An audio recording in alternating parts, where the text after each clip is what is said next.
Everybody's happy? Thank you very much for making the effort to come in. Thank you. Okay, Rachel, please.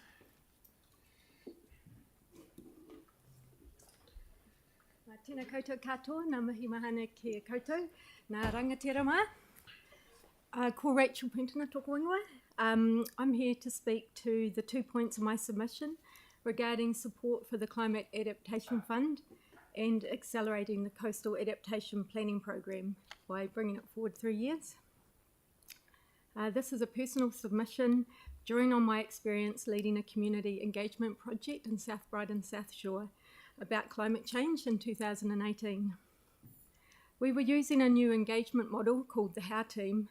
This model was designed by our community to try to address the negative relationships we had at the time with this council. The pilot project we undertook was to write a community engagement plan for Regenerate Christchurch on addressing climate change and earthquake legacy issues in our community. In other words, difficult conversations. Why is this background relevant? Because in our experience over our 18-month project, we found that the key in getting the how right is providing enough time to enable decent conversations that are not rushed.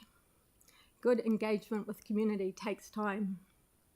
And a good engagement process, or getting the how right, will lead to better decision making and improved trusting relationships between the council and the community, as well as increased capacity and capability of the community. This is in direct alignment with the council's LTP strategic priority, which is to build trust and confidence in the council. Good engagement and building trust looks like people having skin in the game, where both people from the community and staff and governors at council feel ownership of the decisions, even if they don't agree with all of them.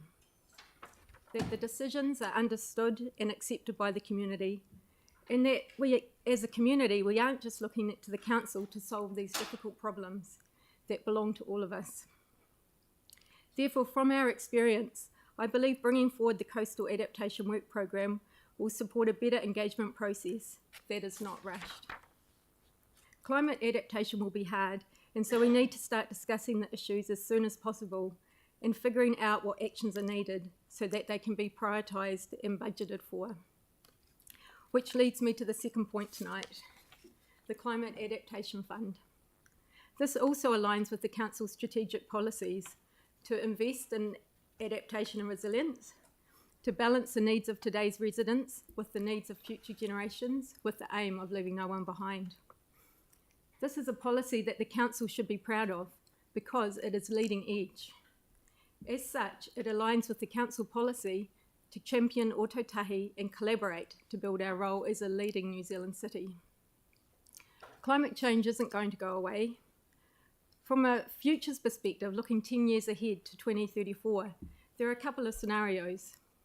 The first scenario, today you don't agree to fund the Climate Adaptation Fund in 2024. Each year we'll continue to struggle to keep rates down. No magic fund has appeared from central government or an unknown benefactor. The city has no spare cash.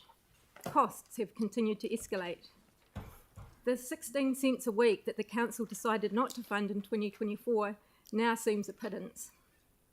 Sure, we saved a bit of money in 24, but what was the outcome of saving that money really? There is still no fund to pay for the damages to council infrastructure. The roads, the stormwater systems, the drinking water issues on Banks Peninsula. The issues have just got harder and more expensive to solve. In scenario 2, today, in 2034, today you make a decision to fund the fund. In 2034, we have a fund in place that we've been contributing to since 2024. It's been established to help fund the actions identified through the Coastal Adaptation Planning Program. The funds have been wisely invested during that time, providing more revenue. We can proudly say that we're the first city in New Zealand to have established such a fund, which other councils are now following. Our young people can feel confident that we are thinking and investing in their futures, that we are paying it forward, rather than leaving them with even more of a financial burden on top of their high mortgages and high rents. I'd like to say there's never a good time to raise rates, but it is a false economy to wait. I think we all want community and council well-being.